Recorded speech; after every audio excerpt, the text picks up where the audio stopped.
नमस्कार, मैं डॉक्टर कंचन सिंह भारत होम्योपैथी में आप सभी का स्वागत करती हूँ। और आज के इस वीडियो में मैं आप सभी से बात करने वाली हूँ किडनी पेशेंट में यूरिक एसिड के बारे में। आखिर यूरिक एसिड क्यों बढ़ जाता है और इसको कैसे कंट्रोल किया जा सकता है। तो चलिए वीडियो को स्टार्ट करते हैं। जैसा कि आप सभी को पता है कि हमारी किडनी का क्या काम है। हमारी किडनी का काम है जितने भी वेस्ट मटेरियल हैं, एक्सेस वाटर है, एक्स्ट्रा जो प्रोटीन है, जो वेस्ट प्रोटीन है, वो किडनी हमारा यूरिन के थ्रू फिल्टर करके बाहर निकाल देती है। लेकिन जब हमारी किडनी किसी रीज़न के वजह से काम नहीं कर पाती है तो यही वेस्ट मटेरियल क्या होता है, हमारे बॉडी में डिपॉजिट होने लगता है। ऐसे ही हमारा एक यूरिक एसिड भी है। अगर यूरिक एसिड की मात्रा बढ़ती चली जाएगी तो ये कहाँ डिपॉजिट होगा, ये आपके जॉइंट्स में ही डिपॉजिट होता है। तो यूरिक एसिड एक वेस्ट प्रोडक्ट है जो हमारे बॉडी में प्रोटीन के डाइजेशन से बनता है। यूरिक एसिड छोटे छोटे क्रिस्टल के फॉर्म में होता है जो हमारे जॉइंट में डिपॉजिट होता है, जिसके वजह से हमें मूवमेंट करने में प्रॉब्लम आती है और साथ ही साथ हमें पेन भी महसूस होता है। जब आपकी किडनी प्रॉपर वर्क नहीं कर पाती है तो यही हमारे ब्लड में यूरिक एसिड का जब लेवल बढ़ता है तो किडनी उनको फिल्टर भी नहीं कर पाती है। जैसा कि आप सभी को पता है कि यूरिक एसिड क्या है, एक वेस्ट प्रोटीन है। और प्रोटीन क्या है, ये एक पॉलीमर है। अब ये हमारा पॉलीमर यानी कि हमारा प्रोटीन जो है ये बहुत सारे मोनोमर के साथ यानी कि मोनोपॉलीपेप्टाइड के साथ ये आपस में जुड़े होते हैं।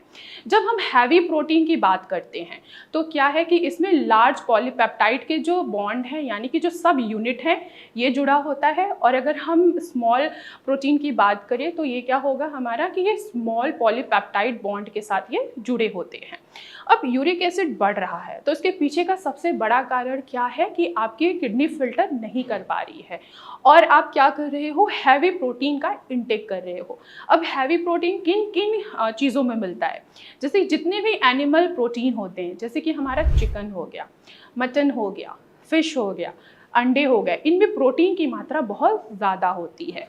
और साथ ही साथ मूंगफली में भी प्रोटीन की मात्रा पाई जाती है। क्यों? क्योंकि मूंगफली में पैपिन नाम का एक एंजाइम पाया जाता है जो सीधे आपके ब्लड में यूरिक एसिड की मात्रा को बढ़ाता है। क्यों बढ़ा रहा है? क्योंकि आपकी किडनी प्रॉपर वर्क नहीं कर पा रही है। तो आपके ब्लड में यूरिक एसिड का लेवल बढ़ा हुआ है तो इसके पीछे का एक ही रीज़न है कि आप क्या ले रहे हो, प्रोटीन की मात्रा बहुत ज़्यादा ले रहे हो। तब आपको क्या करना है कि प्रोटीन की मात्रा को कम लेना है। आपको ऐसे फूड आइटम लेने हैं जिसमें कार्ब्स की मात्रा हो, आयरन ज़्यादा मिलता हो, फैट मिलता हो। अगर आप प्रोटीन का इंटेक ज़्यादा लेंगे तो आपके ब्लड में यूरिक एसिड की मात्रा बढ़ेगी ही बढ़ेगी। यही बढ़ा हुआ यूरिक एसिड आपके जॉइंट्स पे भी डिपॉजिट होगा, जिसके वजह से आपको मूवमेंट में प्रॉब्लम होती है और साथ ही साथ आप पेन भी फील करते हैं। तो आपको ऐसी डाइट लेनी है जिसमें प्रोटीन बिल्कुल भी ना हो।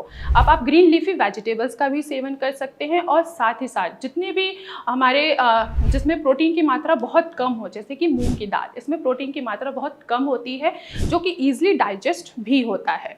अब हम बात करते हैं कि आखिर यूरिक एसिड आजकल कॉमन क्यों हो गया। ये हेरिडिटी भी है। अगर आपकी फैमिली में किसी को यूरिक एसिड है तो जाहिर सी बात है कि वो आप में ट्रांसफ़र होगा ही होगा।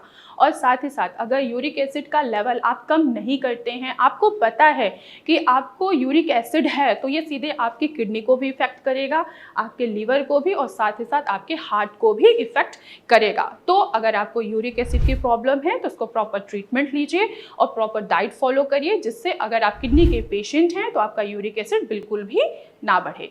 तो आज की वीडियो में बस इतना ही, फिर मैं मिलूंगी नेक्स्ट वीडियो में। तब तक के लिए धन्यवाद।